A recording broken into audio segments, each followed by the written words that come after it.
Yeah, All there right. it is. You see it? Okay. Well, maybe mine's just a little slow. It's But still it's still on. Okay, we should be straight now. All right.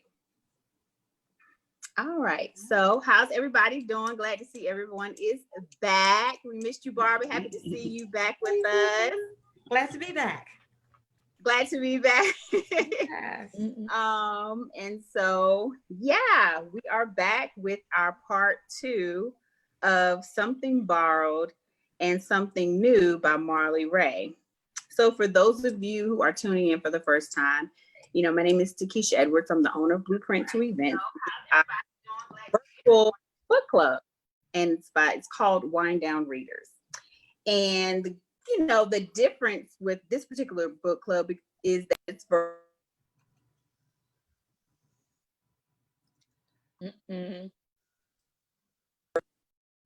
Am I still muted?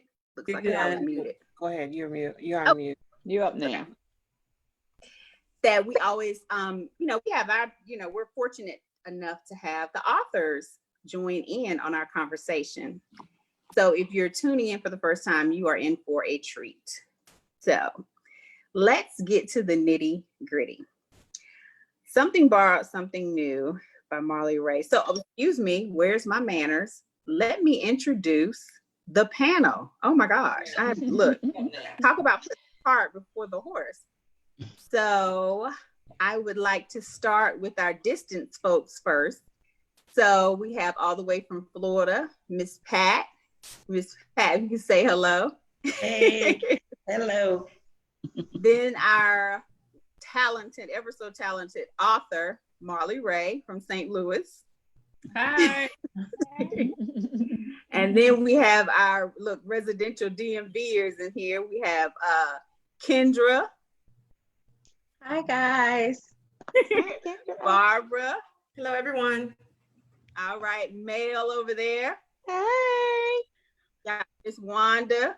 Hi, everyone. Alex. We have an announcement about Alex coming up. And then our residential author as well, Steph Williams of Joy Happen. Hi, everyone. So we are going to discuss tonight chapters 9 through 17. All right, this particular section of the book took a different twist. And tonight I'm just going to do an overview, a quick little overview of the book and what it's about, and we're going to get to our topic. So in Something Borrowed, Something New, Tori is known for her sassy attitude and having men on her own terms. She's currently dating Marcus, a handsome guy that is new to the city, and she has purposely placed Donald in the dreaded friend zone. Everything is perfect in her world of orchestrated dating until Marcus's secret comes to light and Donald turns up the heat. What will Tori decide when matters of the heart begin to dismantle her perfectly curated dating life? Join Tori as she navigates the ups and downs of dating while she decides if someone borrowed or something new is best for her. And that couldn't have been written any better.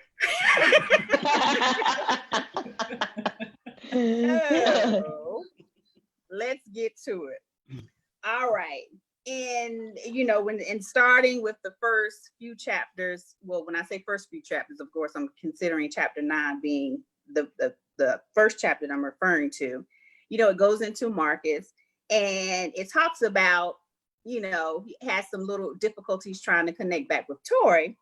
Do you think, I'm just going to ask you guys, in finding out that, you know, Trina is pregnant, do you guys think that Trina already knew Marcus was not the father of her baby? I didn't. I didn't. I don't think she You did. didn't? I think she knew. I think she was just really, really hoping. Yeah, Yeah, she I was think just that. hoping. Okay, that Yeah. might be. Yeah. I think That she was might be. hoping. Miss Pat?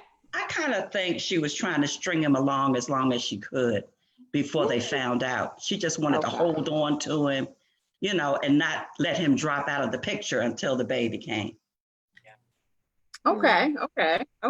Alex, you like you want to say. Oh, I'm sorry, Stephanie. Go ahead. No, go I'm ahead. just- Alex can go ahead. Go ahead. I totally agree with Pat. I think she was really hoping that this was a way to save their marriage That's what I was from gonna say. divorce.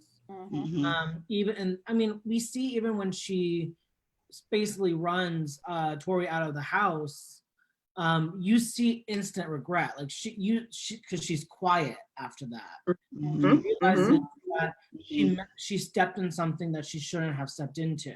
So I agree with Pat. I think she was definitely trying to really cling on to the possibility that he was the father. And then, so honestly, I don't think she knew he was not the father. I think she was really hoping he was.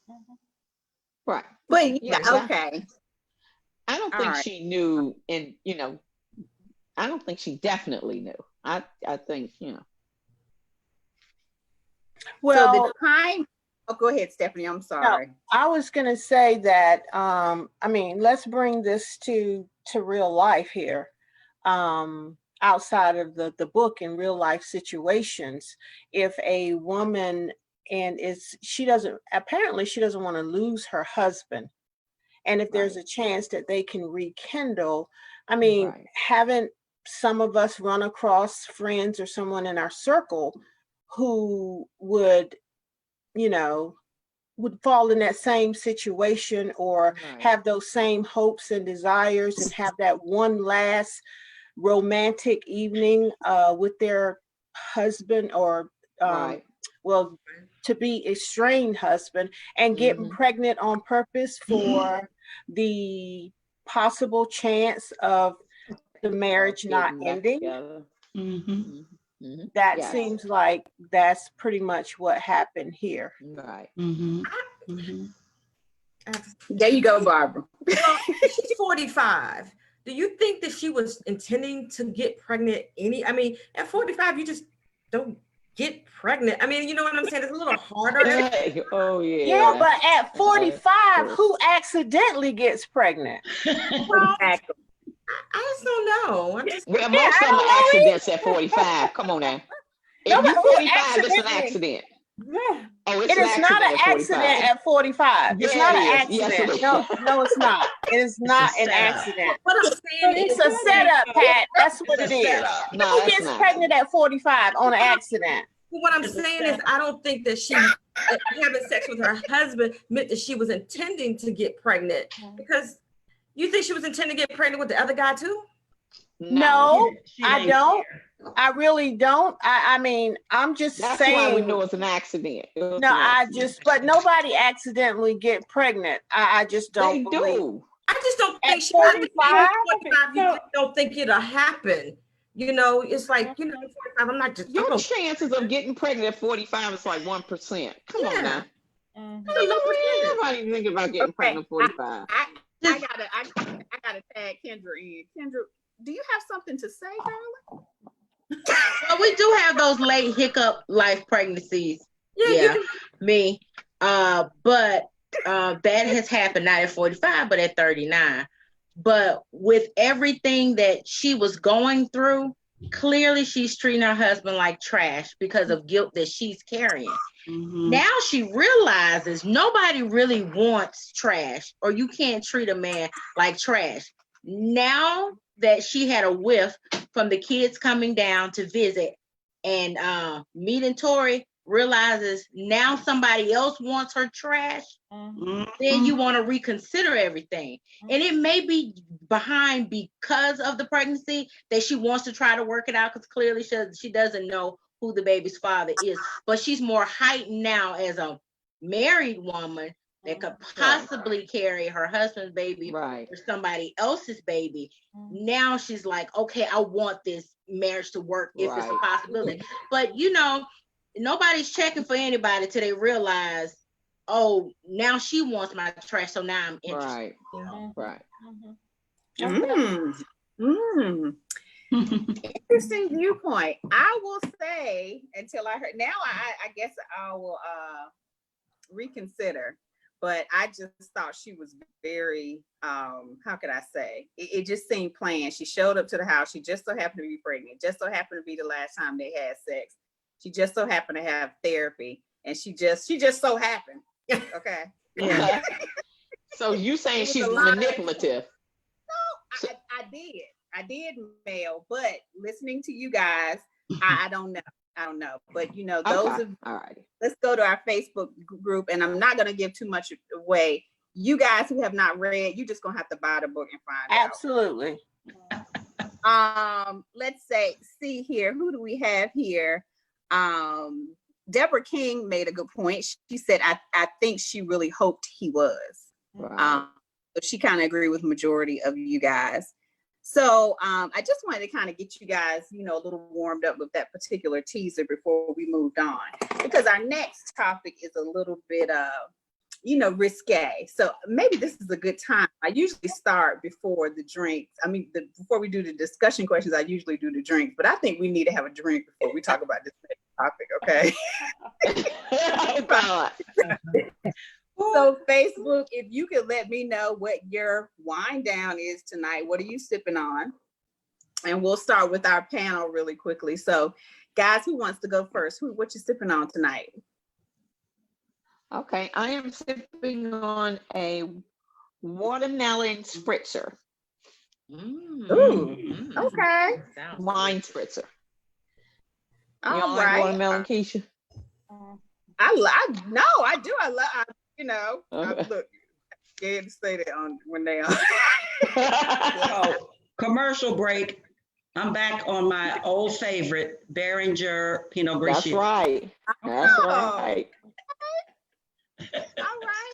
Okay, I'm drinking watermelon wine too. I got a big glass. Oh, tonight. okay. All right. Y'all didn't want That was the code. Nobody told us about the code. I know, right? Everybody tell y'all about. We ain't tell you. Yeah, my cold is a blue cup today instead of a red cup. So I had to kind of bow out and just have a red light fruity beverage. Yes. Okay. Okay. Who else are we? Look like Barbara got something tasty in her hand. What's My that? usual Stella Rose Black. Right. All right. Good. Always good. Who are we missing? Who are we Alice. missing? I'm Out. drinking a sparkling rosé from Cupcake. Wow, that's nice. Oh, okay. okay. I really like their cupcake. Well, tonight I'm trying something new. I ordered the Black Girl Magic. Oops, let me get in a second. Oh, Oh, okay. very cool. Good old- Okay. And it's their red blend. I don't know. Red And blend. actually, yeah, it's really good. It came with the rosé, the red blend, the package that I ordered, and a Riesling. And it's Bride Sisters. They're female, Black owned, and they have their own winery. It's in New York, and so and on top, it is really good. So It looks so good. Okay, I'm it gonna looks try it. It looks good. We have JS. I guess I'm saying her name right. No one has corrected me yet. Drinking watermelon martini. All right, so watermelon. Okay. It's watermelon. Deborah King says she's drinking iced tea. All right. Mhm. All right. The Long Island iced tea. Right. I know, right? Long Island. Island of Long, yeah. Andra, what are you drinking? Oh, I'm at the Stella Rosa too with Barbara. I just got the pineapple. All right. Oh. Stella Rosa pineapple. Okay, I'm writing all these things down now. You know, I have a lot. I'm gonna search. Sounds good. All right. Y'all giving me all kinds of What's that you drinking? It is Pacific Rim Sweet Riesling. Very good. Ooh, that is very very Love it. good. Out of Seattle. Mm-hmm. Yeah, I love Pacific Rim too. Stephanie turned me on to that. Mhm. So I thought, you know, those who are watching via Facebook, we're getting ready to move from, you know, PG-13 to R for a minute. So if you have kids in the room, you know, just kind of, you know, go downstairs or outside for a minute. All right. So there was something very interesting in this book that I was not privy to. And I thought it was, I don't know, I'm just going to get you guys' take on it. So in chapter 10, here's chapter 10, correct me if I'm wrong, Marlee, right? Okay. We found out about this phenomenon of crying orgasms. So apparently,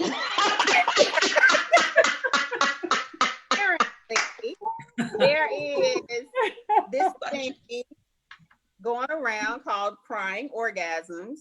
And when just to kind of recap, to give this crying orgasm some substance, when Tori and Donald had their first rendezvous, Don made reference to say, "Girl, he put it on you if you had a crying orgasm." This was new to me.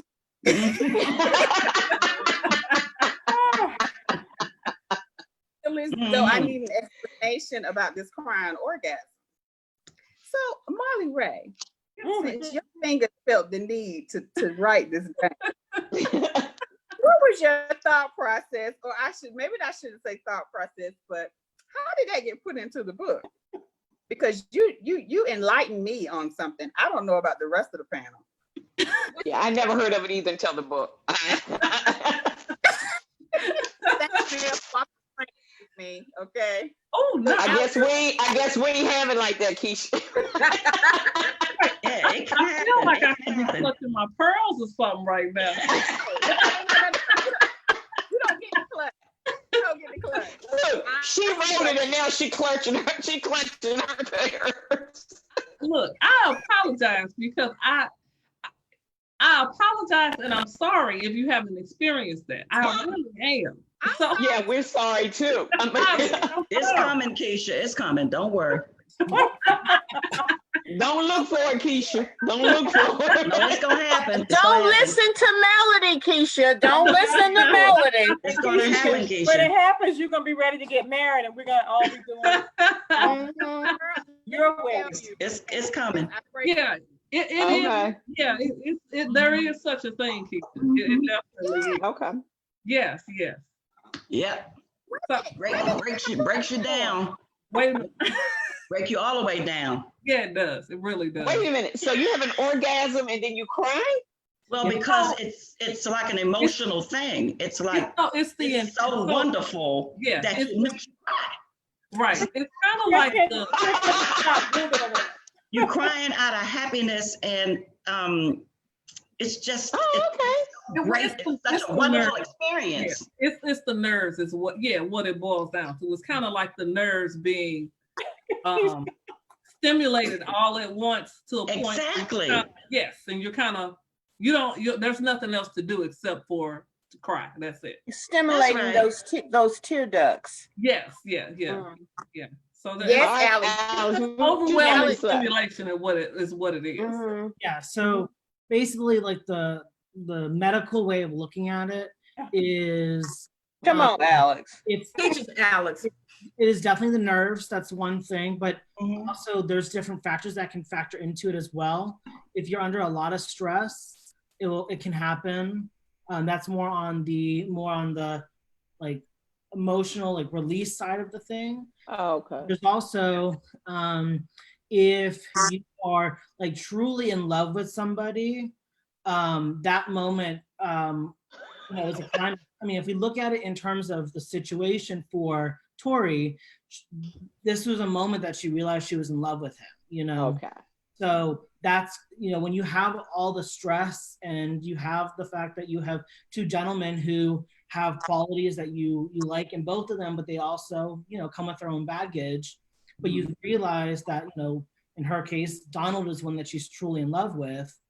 That moment, that release that she receives is the best way. That's the best she's ever felt in her life. Okay. I get it. So- So you're overwhelmed. You're overwhelmed with emotions and you're letting go. Yes. Okay. So it has nothing to do with feeling good. No, it doesn't. Overwhelmed. Okay, I'm with you. Okay, wait a Okay. minute. Okay, so let me put a slight Okay. explain what was kind of happening in that scene. So Okay. at that point, Tori she had not realized that she was in love with Donald at that point. Mm-hmm. This was Okay. kind of their first encounter. Mm-hmm. But remember, Tori is used to having complete control in the bed. Control, right. Complete control. So that she's usually, you remember how they started off? He had to kind of Yeah. stop her and hold her Yeah, back. he stopped her. Mhm. Right, so that he could take control of the situation. So in that moment for Tori, it wasn't necessarily emotional, it was straight physical for her. It was straight physical because she had never had anyone make her feel the way that he felt before. And this is straight physical. This has nothing to do with necessarily the emotional side of it. Although, of course, Alex is definitely correct. That definitely plays a part in it sometimes. Mm-hmm. But we as women tend to take a different route to orgasms, if you will, Alex. So, you know, we apparently. Yeah. So, but and if you go back, I'm trying to keep this definitely, you know, grown and sexy, but also, you know, tasteful. If you all go back and read that specific instance, kind of look at what he's actually doing. Yes. And you'll see kind of there's specific things that he does and that has to be done in order for this to happen. Exactly. So there's kind of two things that have to be going on, two different types of stimulus that has to be going on the body. Okay. Right. Okay. Well, apparently this needs to be bottled up and sold. Exactly. Melody, I mean, because if you're saying it ain't happening, then I ain't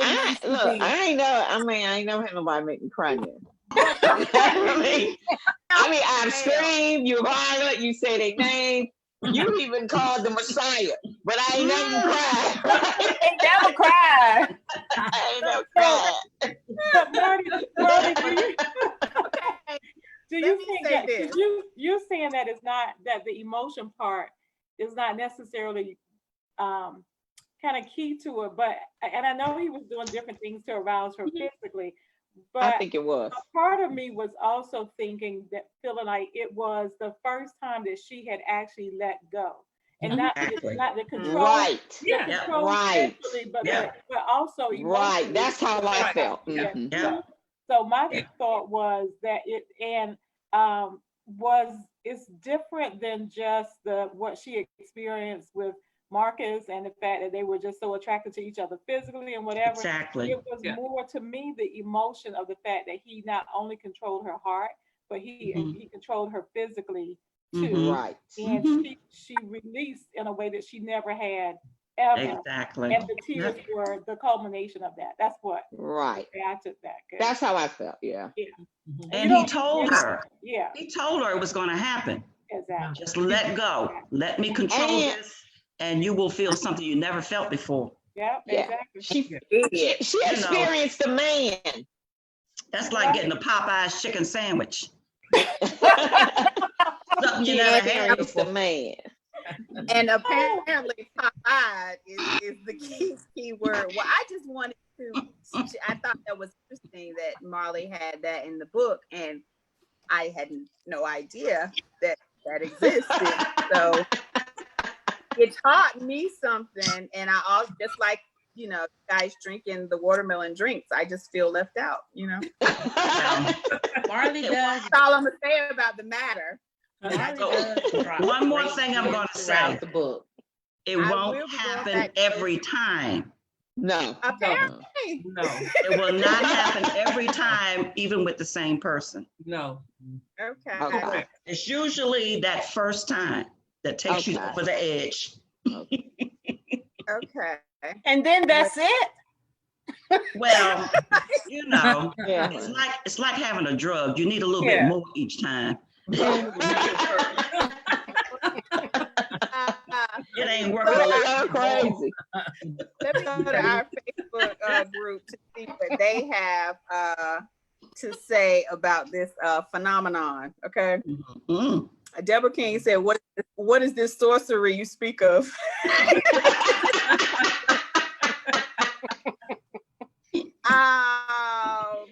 And let's see, JS said the same thing. You guys were talking, Miss Pat, in particular, short story, Tori lost control. Kendra said he's a teacher. He's the teacher. Someone also said, do you have the map of that route? I know that's right, because I didn't take this class, so I have no idea. And I don't have that GPS loaded, so I have no idea how to get that route. And Deborah King also says that he got in her head, which is always a rush. When I first read it, Yeah. I felt like it was, an emotional thing too, but I can see how it's, the layering of the pressure and just this person and you trying to get things. I can't even speak of them because I don't know. But hey, Gloria, glad you can join us. We got Gloria from Atlanta. Gloria, would you like to comment on this topic before we move on? Oh, Gloria is muted. Unmute, Gloria. Let me see if I can unmute. Oh, she's on. Okay, it's on. Y'all go ahead. You don't have nothing to add on this topic, Glo? No, I'm trying to get my video right. So. Oh, okay. All right. Y'all go ahead. We can see you just fine, Gloria. Your video is right. I want to look straight. Oh, I'm sorry. Okay. We got the Hollywood thing happening. Okay. Yes. My production crew is away right now, but as soon as they come back into the room, I'll get. All right. Okay. Totally understand. I think this is a great time for us to toast. I just wanted to hit y'all at crying orgasm first. Yeah, we're gonna toast crying orgasm. Crying orgasm. And something borrowed and something new. They're running orgasms too, just so you know. On sale this week. Just get up and run. Get up and run. Okay. You see why this is my favorite book, Kish? Crystal clear. I get it. So changing gears here a little bit before we get into the deep one. I wanted to say just the appreciation and the writing style that you have. I thought the unknown name of Dale's wife was classic. I love that she did with her. Dale's wife. Everyone called her Dale's wife. It's kind of like, I'm trying to think of this show where there was a character you never saw. I want to say Home Improvement. Remember his neighbor? Right. Never saw his face. Right. That's what brought to my mind with the Dale's wife. No one knew her name or anything. She just referred to as Dale's wife. Yeah. So I appreciated that particular situation. And those of you who are watching really quickly, Dale's wife. So in the book, if you remember from the previous book, Macon and Donald are brothers, and they have a brother named Dale, and he has a wife that's not really favored amongst anybody, don't seem like, except Dale. No. And they have named her Dale's wife. That's all her name is. And speaking of that, what were you guys' thoughts with how I thought it was interesting how Donald had made mention that they had this agreement that they would only discuss with each other. It kind of reminds me of like, you have kids, I have kids. If my kids give you any trouble, just let me know. It was kind of the same thing. Like if they had any issues with the wives, talk to each other first, which is a respect thing. And I totally appreciated that. But Dale's wife purposely mistaken Tori for his side piece, Lena, on purpose. And so, just being a hater. And I love the way Donald checked her, how he called his brother and was like, put on the phone. Right. Yeah, the next time you get in my business, I'm going to remember that you're not my brother's wife and my nephew's All right, mother. then. I love that. But anyway, not to give too much away. I just love that creativity you put in there with Dale's wife. I love it. Yeah, Alex. I have to say though, like, there's always someone in every family who is that person. Like, right, it's always one. I remember I was introduced to a friend of mine's family members when I went to visit them, and they were really like, "That's so and so's husband." Like, we don't. Right. And like, but is the irony is it's always the person who is the messiest person in terms of like they want to start the drama and then step back and watch it unfold. This is literally how this person's husband was like he started a little situation, stepped back. The best part was my friend was like, I'm not letting him getting away with that. It was when I read that situation where he's like put her on the phone, I was like, I remember this. Because at the end of the day, they're still gonna be brothers. Yeah. That may not always be his wife. That's gonna always be his brother.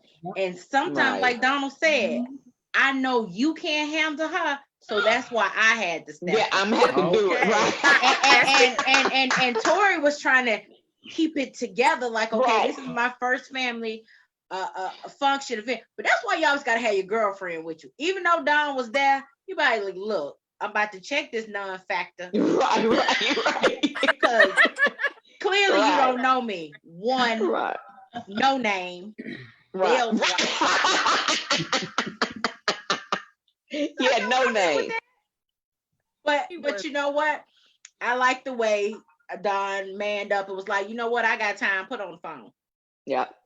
But Tori she handled herself well. Yeah, she did. She did. Mm-hmm. Maybe in your 40s, Marlee, you're a little bit more relaxed, and that's great. But if she was probably in her 30s and 20s, she probably got checked right then and there. Yeah. Mm-hmm. Yeah. And a family affair. Yeah. Right. But they were out of town. Remember, it's the graduation party. So you can't, right.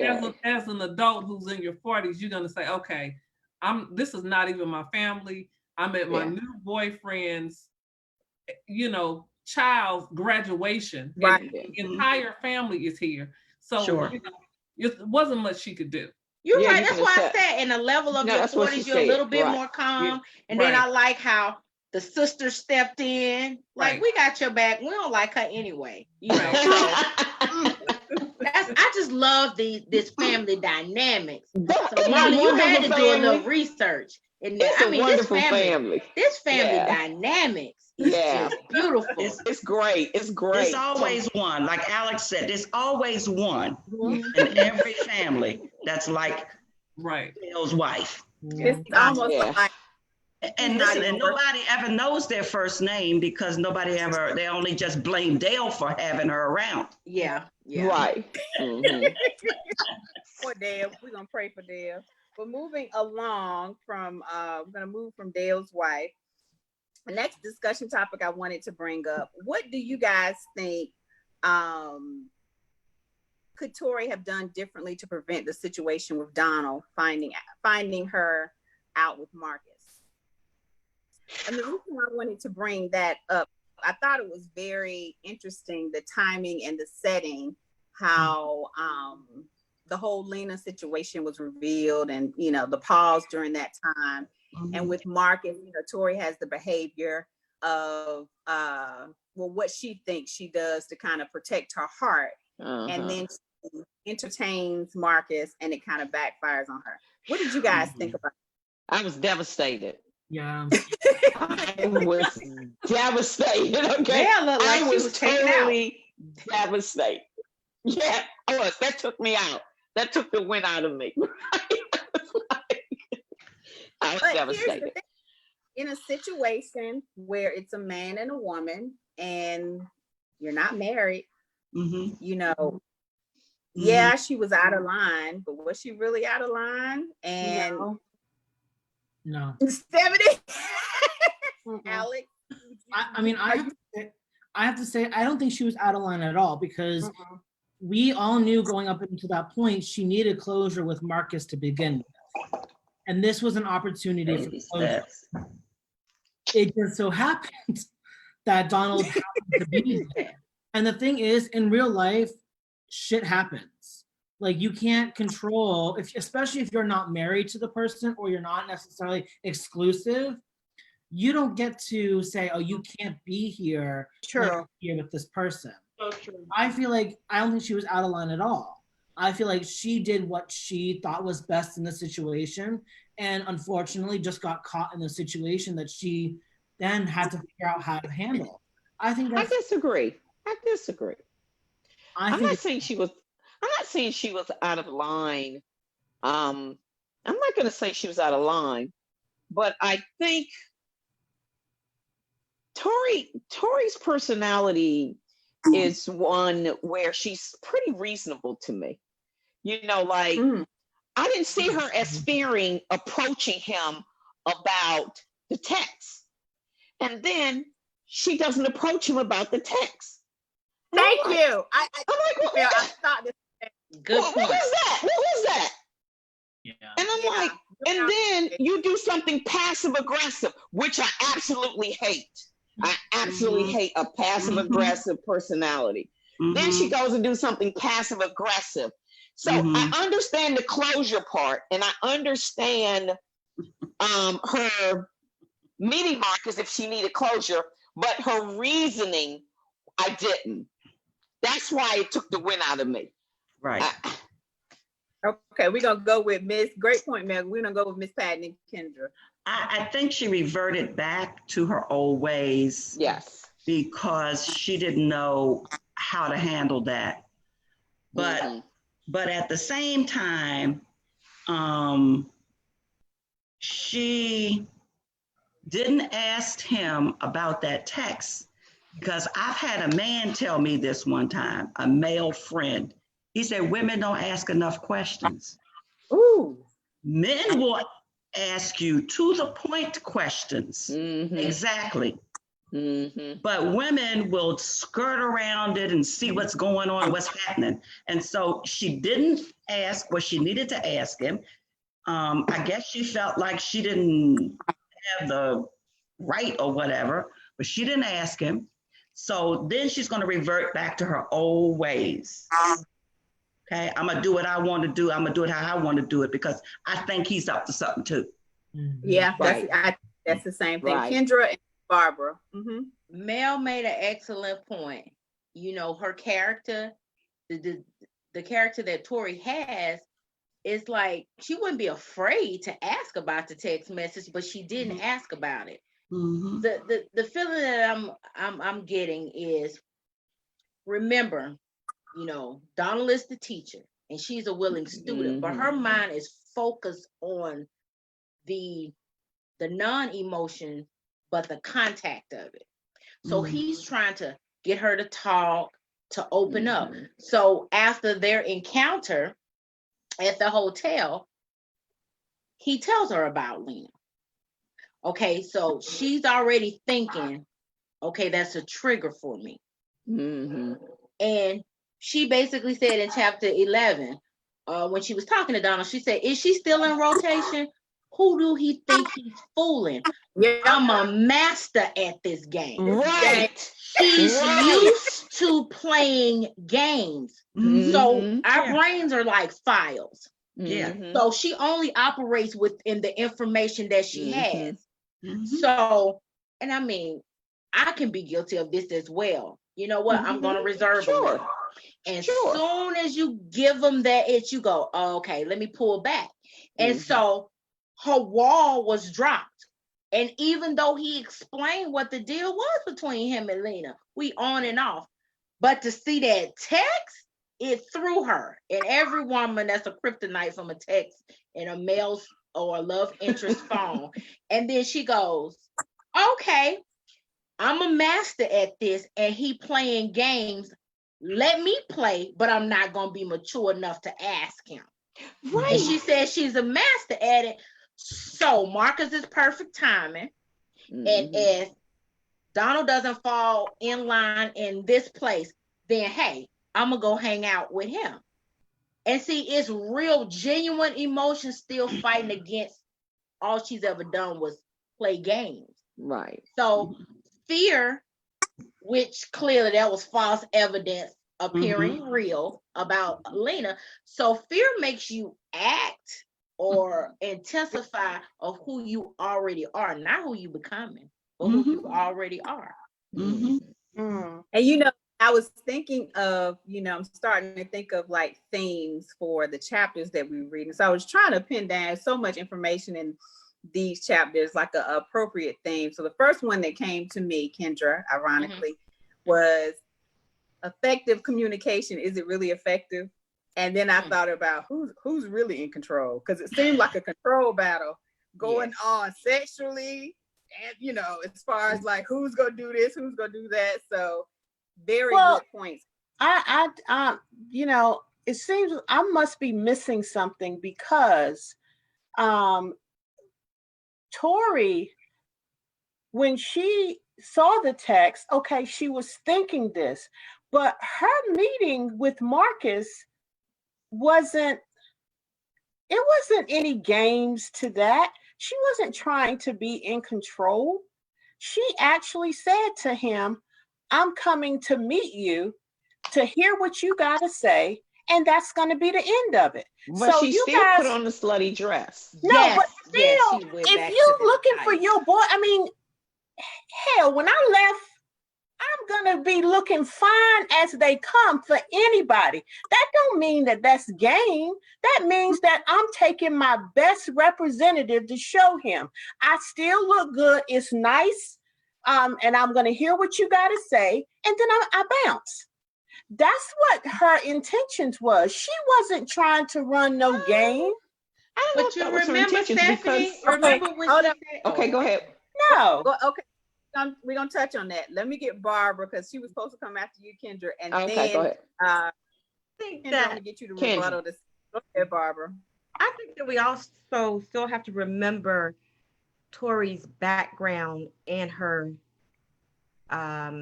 childhood. That Oh yeah. play Yeah. with a lot of what happens with how she reacts. Yes. It's not just, you don't change your childhood overnight. Yes. So if she has a fear, I like bingo. someone not being honest because that's what she grew up on. When she Right. sees something like that, her mind is going to go straight to he's being dishonest. Yeah. I think because she had shared that information with Donald, he should have been straight up and told the whole story on Lena, and then they never would have had a problem. That's She true. already shared her issues with trust and her parents. Yeah, he's not a therapist though. If he had just told her, you never had the problem with the text. But because she saw it, she has that problem with her parents. But didn't she know about Lena? Yes, Didn't she from know? when they were at the But graduation, she knew. She didn't know Lena was in town. She did not know. Right. She didn't know she was in town. You're right. But You're right. well, Right, that she may did. be true, but he didn't know that she saw the text. No, but if he had told her up front that she was in town, he would have been Yes. already. I don't agree because if I don't have anything to do with her, I don't need to tell her that. If my ex is in town and I mean not even an ex, Right. and somebody that I'm just kicking it with, if he's in town and I don't have any intention of getting with him, and I done told you that what we had and I haven't seen him in a year, I don't need to tell you that he's in town. I think. Well, and you know what? I think he does. Yeah, You have her problems. You don't have her background. She has a. It don't even matter her background. I don't need to tell her. I don't need to tell him that somebody else is in town. None your business. You want a relationship with None him, ya. you two. No, because if she hadn't have seen the text, she would have never known Lena was in town. Yeah, That's but true. maybe Okay. And it would have never, this would have all been moot. So, but then if you tell somebody something, then it opens up another can of worms. Yeah. It really does. And it's unnecessary. we had told her everything about Lena anyway, so why did you say she was in town? It wasn't even important if he had no intention of seeing her. It doesn't matter. It's a moot point. If I don't have any intentions of seeing him, then it doesn't matter whether he's in town or across the country. Right. But Stephanie, but think about this. When they were having a conversation about Lena, Tori, there was never a conversation about where Lena lived. Donald volunteered the information to try to get her to believe she's not a problem. What he said to her was that she works overseas. He didn't need to tell her that. Had he not said anything, he shouldn't have told her that. It wasn't necessary. If we're gonna go on to the point of giving unnecessary information, Tori would have assumed if he has an ex that she lives in St. Louis, wherever she lives. She would have just assumed that. He went further and said she works overseas. Because he's stupid. This is true. Because that's just she's not a problem. information, period. Right. Yeah. If he wouldn't have said that, there probably wouldn't have been an issue with her. Well, I guess you're proving Stephanie's point though, because Stephanie's saying you give too much information, it causes Right, problems. exactly. Yes, He did exactly. give too much He initially gave too much He gave information. too much information, And exactly. then he didn't need to give no more. He shouldn't have said Right. nothing, because He that shouldn't brings have up said another that. thing. Yeah. Do we tell? No, we don't tell. You don't tell nothing. You don't tell about At first, you know, information. But can I? It's So a communication theme here, people. Gloria, I saw her. And open and Let's honest say- communication, gotta get the Stephanie. Facebook. It ain't no open and honest communication. Why You don't. It's on a need to know basis. About wrong. Wait. It wasn't. It even. She wasn't even. She's not even an ex. But the fact that he has someone that he reaches out to when he wants to, and they have in common their physical connection. She does too. When you think about it, by the way, she does. Exactly. So, and she made it known what her issues were in relationships, and so they both were kind of on the fence still of, am I going to go back? I want to, but I'm not going to, because, you know, I'm committed over here. So it was a wrestle that he was dealing with. But I think it was fair for him to at least say, I mean, they're 40 some years old. They're not the first ones in each other's lives. So I think being honest about it helps. I think, but I don't. Okay, so Gloria, Gloria, you have been patient. We're gonna go to you, and then we're gonna go to the Facebook group, because the comments are coming through, and I totally haven't read any. So, Gloria, what was your point? And I hope it aligns with Stephanie, because if not, you about to get sliced. But go ahead. Oh, y'all funny. But I have to say it's pretty much aligned with what Stephanie has to say. Okay, Go, sister. I feel like unless you are exclusive, when you're in a relationship like that, you have no right to ask questions, or you might not like the answers. And what you do, if you see things along the way, take your notes, put it to the side, don't question it, and keep it stored over here in a safe place, and you take it out and use it as I thought you said she live in. Oh my God. Bam, bam, bam, bam. Like, all your stuff in it. It just lets me know that you really ain't in control of your emotions and what you do in situations like that.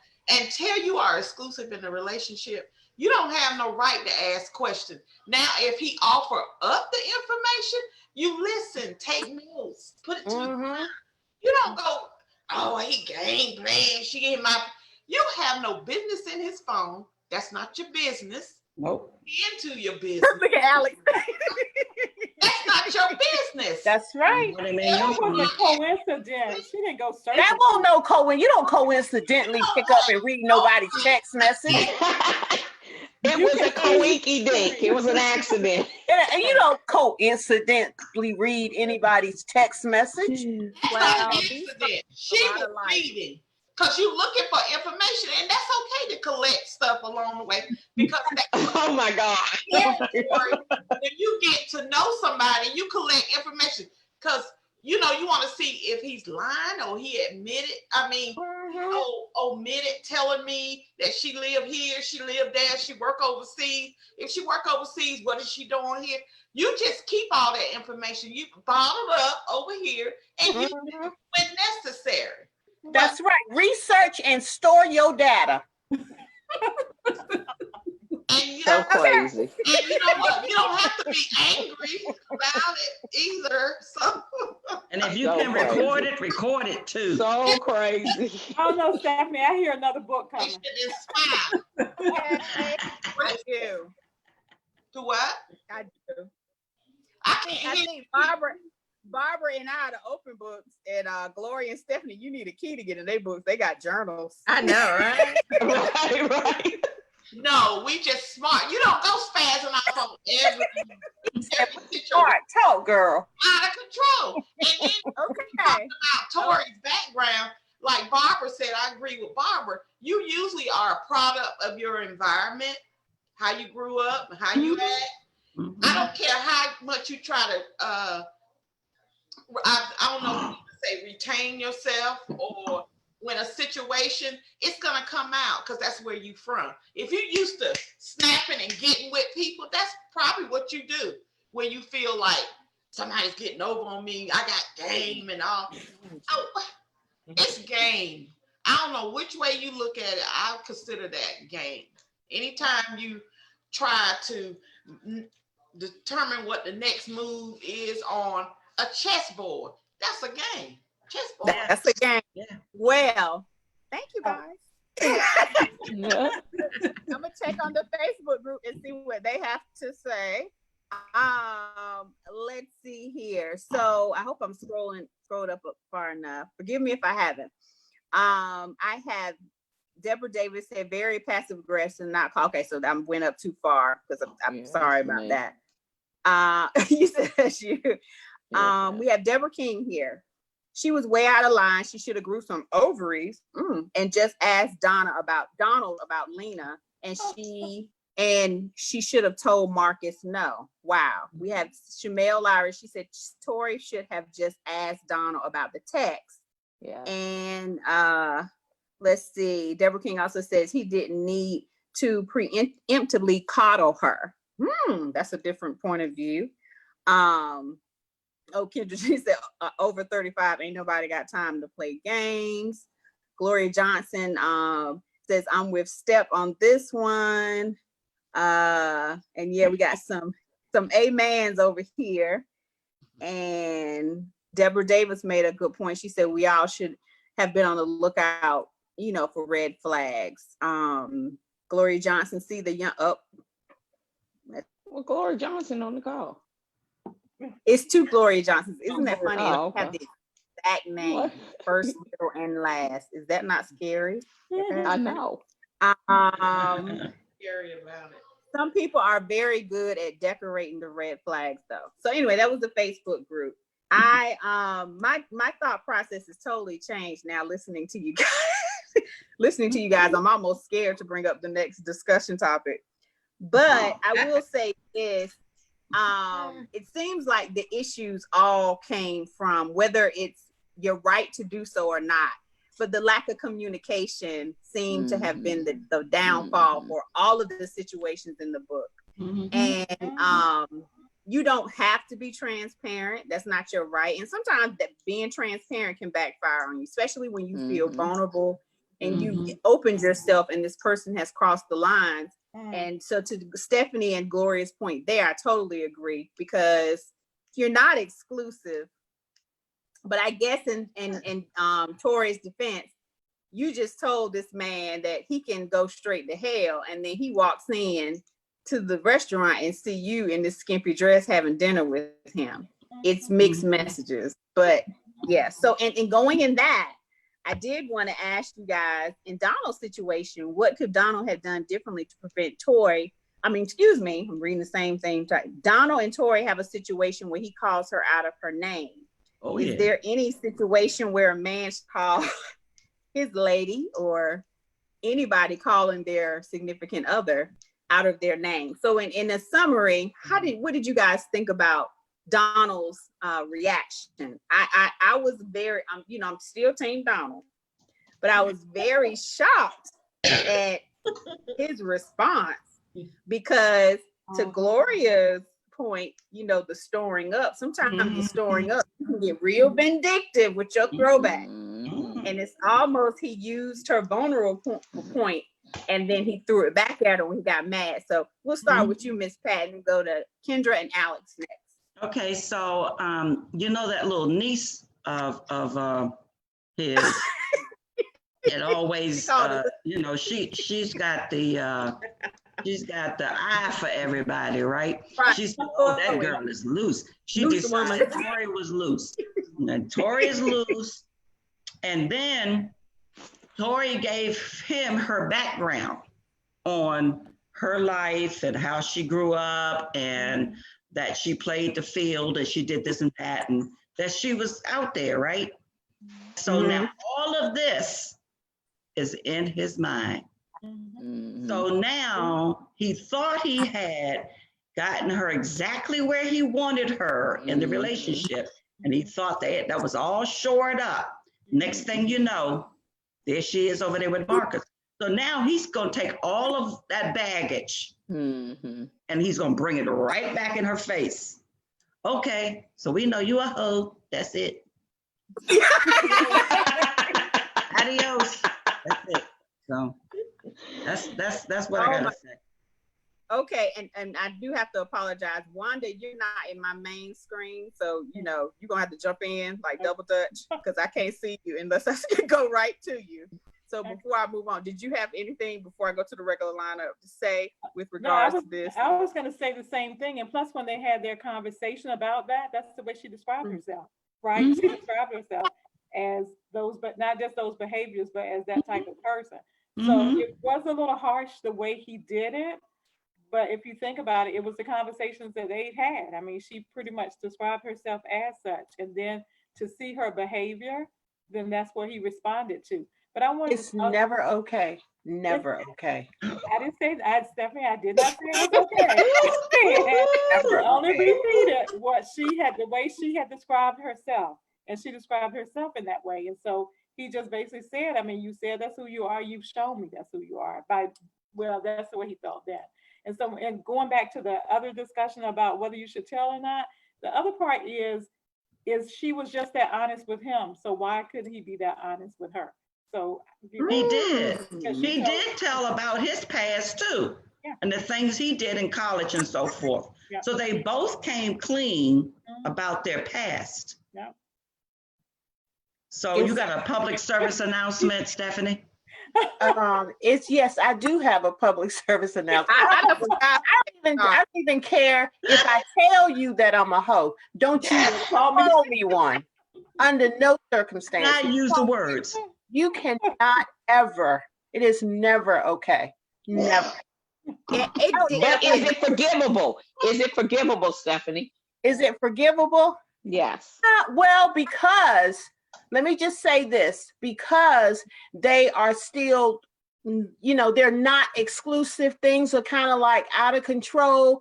You know, it's up to the individual of whether it's forgivable or not. You know, there are a lot of things that we think are not forgivable, but when we are put in that situation, in different situations, we may just revisit and try to think of the bigger picture. So it's hard to say whether it's forgivable or not.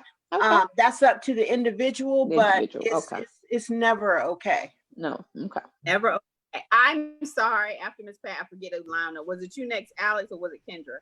I can't remember. Oh, I'm really digging Stephanie move tonight, but I just wanted to say, see, I got like 3 different points, and Marlee, I might need your help on this one. I thought that, you know, after the trip, that they said that they were going to be exclusive with each other. I could be wrong. So they are exclusive, right? Okay. So what basically Donald did by calling her that, he used ammunition. He used her own ammunition on her, which is wrong. And Donald hurt people. And that's basically what he was doing. But you also have to remember, when that stuff came out with Marcus, his wife showing up in the beginning, people was like, don't even front, Tori. We know you don't like him. We know you don't care. And she was just like, get out of my way, because she had no feelings. So when her action showed up at that club, she was trying to get back because she was hurt. So you only give people energy from what you say. And then, of course, as she thought, she could explain it all to Donald like that. But when he said what he said, she was like, wait, did you just say what I thought he said? And I would have been like, you know what? I'm not your hoe anymore. Do your thing, Oprah. Go ahead. I mean, wait. Go on, Oprah. Do it. But hurt people do hurt people. And that's a sense of, you know, immaturity and stuff. But like you guys kept saying, it was no need to and another point when Stephanie was saying, is it forgivable? you know, people in their relationships, I don't really get involved in that because it's those two people to agree. But it wasn't a account in the Bible where someone was told to take their wife back and she was a prostitute. So, you know, just a little side piece. Yeah. Yeah. Okay, Alex, and then Gloria, and then we're gonna go see what the Facebook group is saying. I'm all caught up, but I have to see. So I have to say that I agree with points that were made by Kendra and, you know, pretty much everyone else. But the one thing I will say is it's absolutely inappropriate to ever call someone that you are seeing exclusively or not a hoe, even if they call themselves that. I love the way Alex said hoe. I said, like, the last time we all saw chat about the book, I said, you know, hoe recognizes hoe. But at the end of the day, a hoe doesn't want to be called a hoe.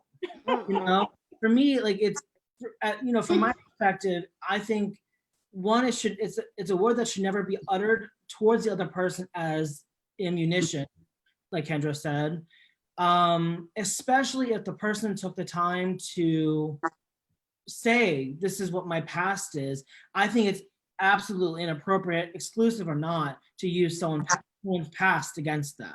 Mm-hmm. However, if you have all of this information, like Miss Pat was saying, you know, you have all this information and you see who you're supposed to be exclusive with out with another man, dolled up to the nines, it's very easy for your mind to go, you know, what is she doing? What is the situation? And get as angry as he did. I have to say, I don't think he necessarily should have been as angry and like abrasive as he was. I think he can definitely be hurt because it's like, we just had this whole conversation about being exclusive. Who is this guy that you're, you know, spending time with? I mean, at the end of the day, you should never use someone's past against someone else. I think that is, you know, it's just a horrible thing to do to somebody, even if that person says, oh, you know, they own the fact that, oh, I was a hoe back in the day. It should still never be said. If you respect the other person enough, like bare minimum respect, you should never use their past against them. I agree because yeah, I was wondering when I read that, I had the mindset of Kendra, you know, hurt people. And I knew he was, you know, his ego was just shot, especially seeing who she was with. And I know it was out of anger and frustration. And I, you know, it just kind of ran across my head like, okay, Donald, did we forget about Lena and your debacle between seeing her, not seeing her? Seeing her versus not seeing her, sorry, not sorry. I mean, yeah, you were good with but you were still kind of dancing around letting her know what the deal was with you and Tori. But anyway, I know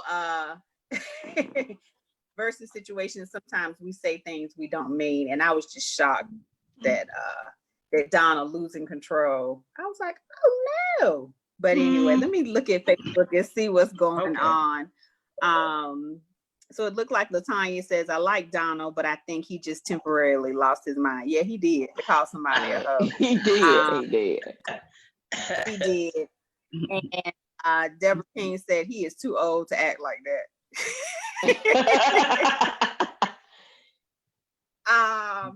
Yeah. So in that sense, I thought it was kind of interesting after the whole debacle and coming to the concluding part of the book, how Donald asked Tori, did she sleep with Marcus? Point I was like, well, look, a man wants to know, because when a woman finds out her husband is like, or her love is with another woman, she wants to know how he feels about her. Mm-hmm. A man wants to know, did he touch you? Mm-hmm. So yes, that was very original.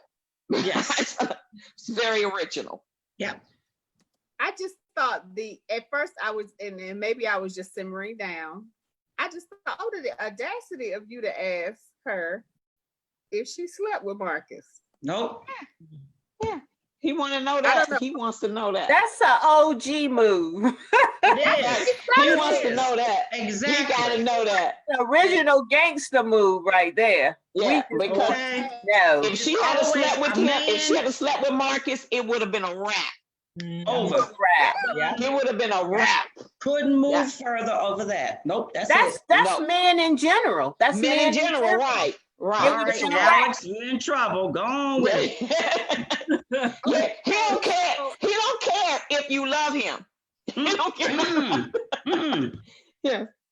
Yeah. I guess that I'm gonna ask Marlee Ray her thought process on that, and then I'm gonna get your comment on that, Alex. Absolutely, that is 100%. Mel is correct. And I will tell you this. I always tell this story. I went out with this guy years ago, and I asked him. I said, "Why is it that men get so upset if a woman cheats, but they expect that if they cheat, that you should forgive them?" I said, "What is that about?" And he explained it to me like this. He said, "If you have a car accident and it's your fault, the first thing you say is, 'Well, you got insurance. It was an accident.'" He said, "But if somebody hits your car, you don't have that same scenario." He said, "You're mad. It was no accident. You're mad about it, and you don't care what the other person says." He said, "So it's the same scenario." He said, "Men don't look at it like that. They are just, if a woman cheats, that is a problem. Bottom line." Oh, I love that analogy, Marlee. Double standard. It's a double standard, absolutely. But it is. Women like Mel said, the first standard, right? And that's why a woman will ask, "Do you love her?" If you love her, it's a problem. If he says, "No, we just had sex," we can get past that, right? We can get past that. Yeah, men want to be loved. Men want to be respected and needed. Yes, absolutely. Yeah, you got it right, exactly. Y'all getting away with this man talk because Jay not here. But go ahead, Alex. I know. Work it, Alex. So the thought process, going back to the analogy, it's a wonderful way to look at it, actually. The view of women as objects has gone back for centuries of years. That mindset's never, unfortunately, I don't think that's ever going to change. So that's why, if a man cheats, he thinks he can just get away with it, no questions asked, all holds barred. But if his woman cheats, you gotta go punch some man out, I don't think Marcus was necessarily in the wrong to ask her point blank, like, did you sleep with him? Because he already seen them together on a date, because he saw it as a date. She was in a beautiful little dress. She looked gorgeous with a well-dressed man. So he was like, oh, date. So if we look at it in terms of going all the way back to hunter-gatherer times, that man immediately is a threat. So it's like, do I have to handle the situation, or do I not have to go into that situation at all? So I think him asking the question, did you sleep with him, was him basically marking his territory. Yes. Like a fire hydrant. That's all it is. Pretty much, right, Pat. But you know what? Go just, because the thing that I love so much about Marlee's writing is it's just not just two people in a relationship. It's the family, it's the background, it's the past that makes them who they are. But if you look in chapter 14, because Donald was upset and he was like, I can't tell the fellas about this. Definitely, because I don't want my brother Dale saying, I told you so, or even the niece having a comment. But he took advice from a level-headed person, which was his father, who's already in a successful marriage with the whole blended family. And he was upset. And his dad was like, once again, did you talk to her? Did you talk? Trying to say communicate, because relationships just don't fall apart because people do this, do that. It's the lack of effective communication. Right. And so now you all over here big mad at your mom and dad's house. You big mad. But you didn't want to communicate or just ask questions. And he was like, I wish you would just sit down somewhere with her hot, tail.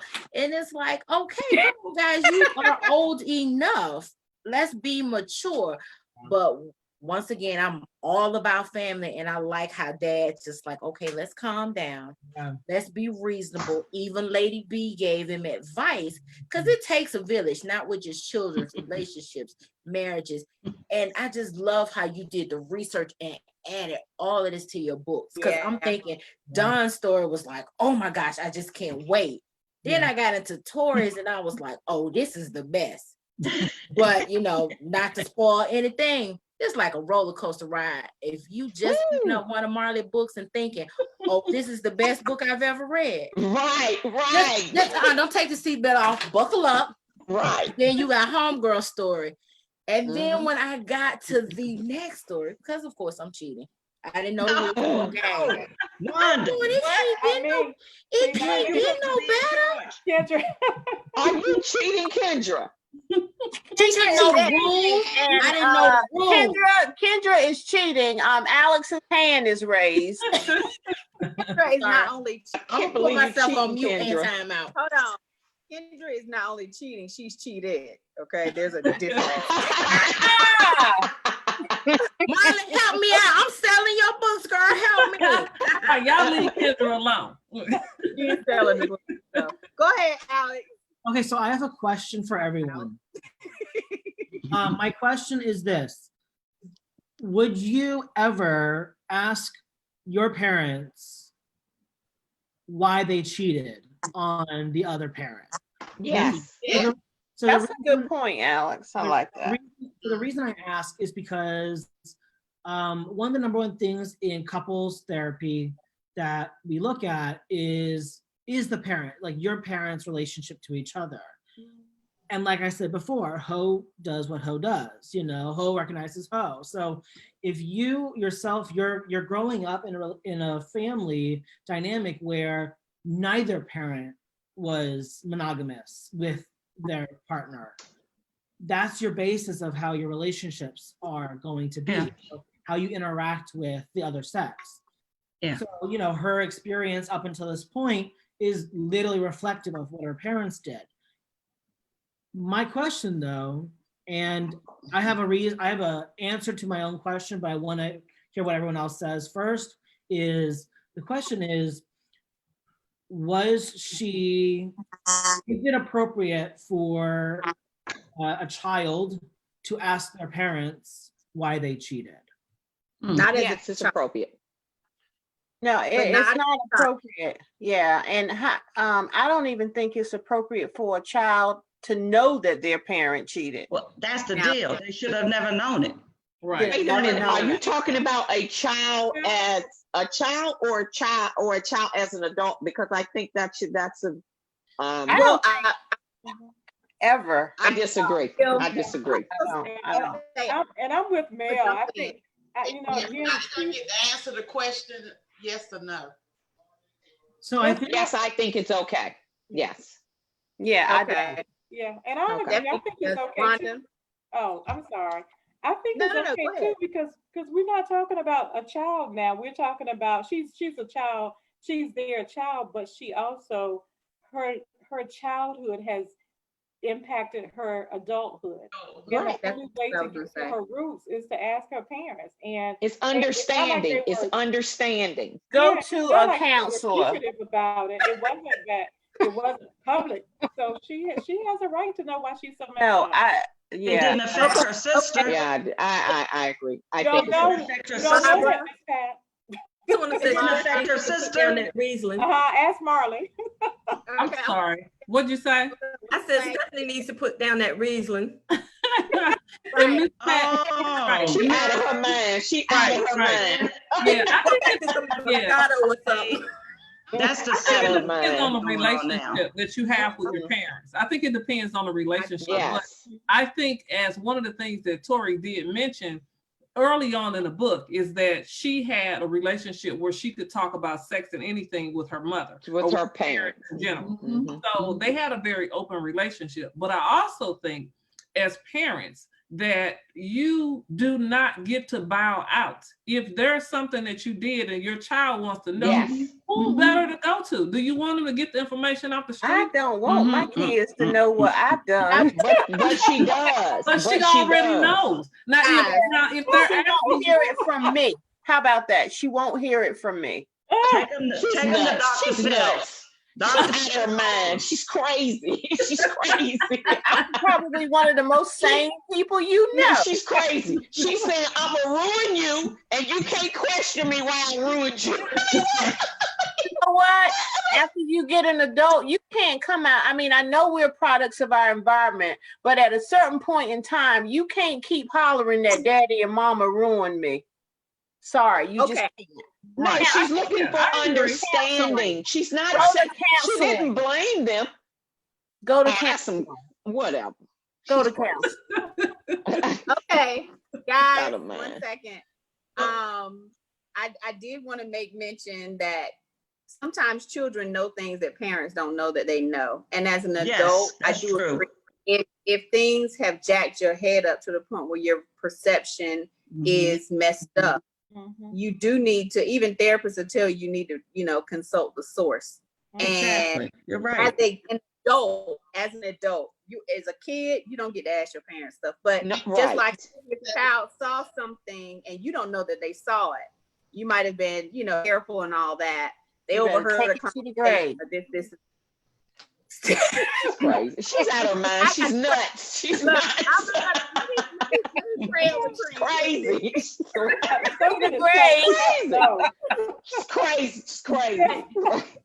In conclusion, I do want to, Alex, since you asked everybody, I do want to give everyone respect enough to give their yes or no response. So who didn't? Barbara, I think you had your hand up, but it got heated.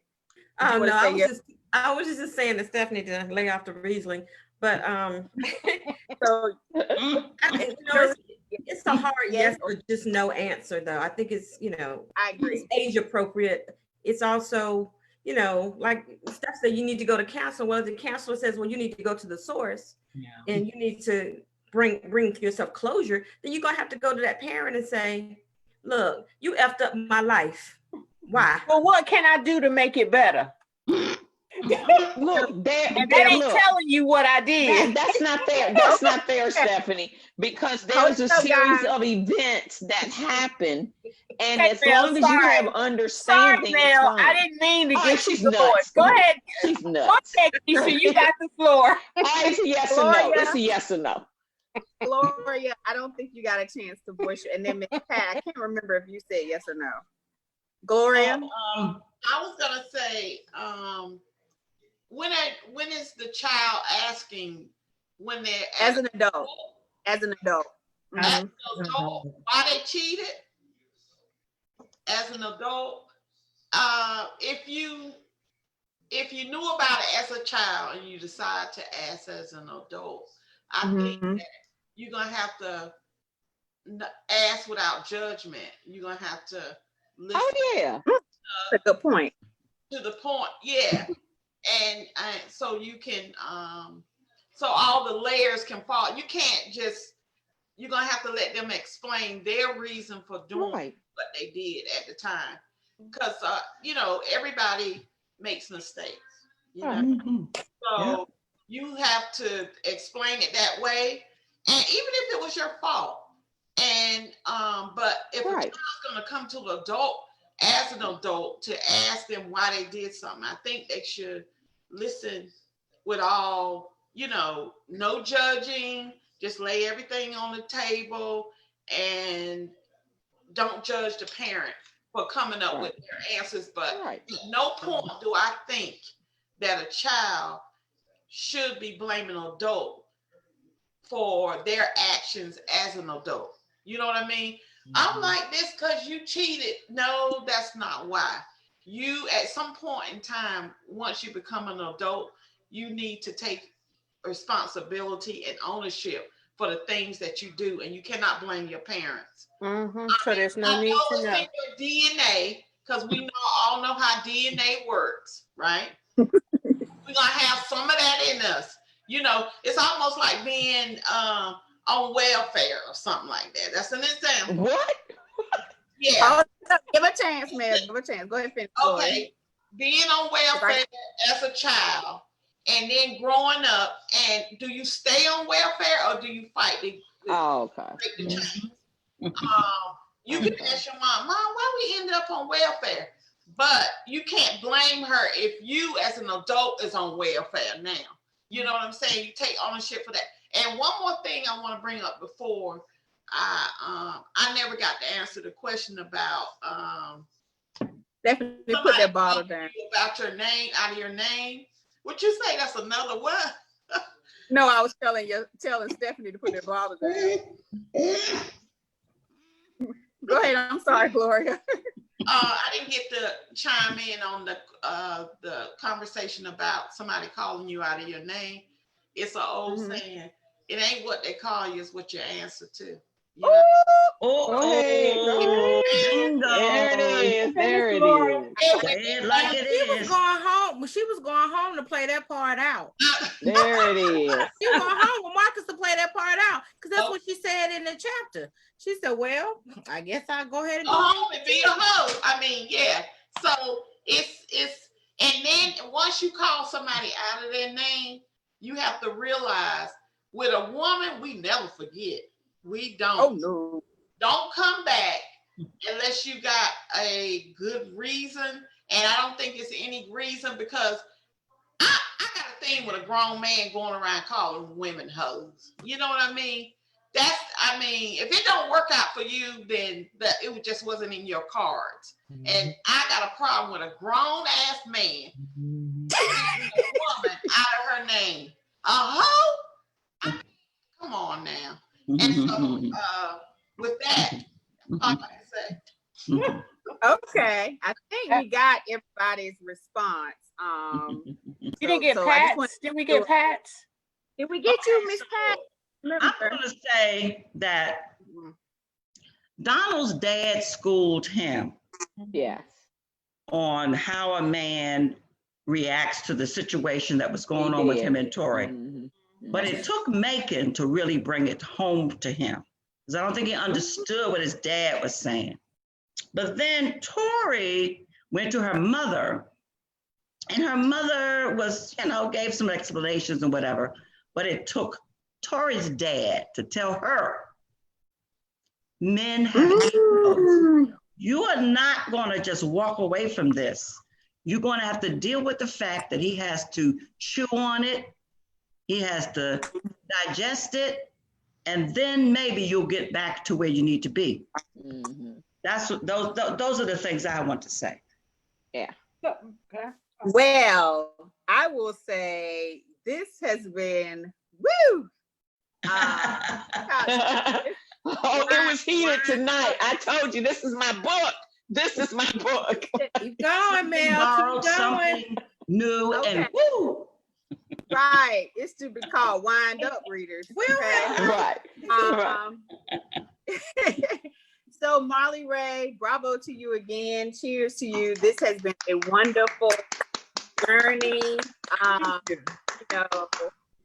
respect you guys' time and get you out of here in an hour and 30 minutes. I'll try to stay there because I can go on and on. But I will just say this was a joy to read this book as it was your previous book. And I am excited and nervous about Janae's book. But I'm like, oh my gosh. But we will be, having another virtual review.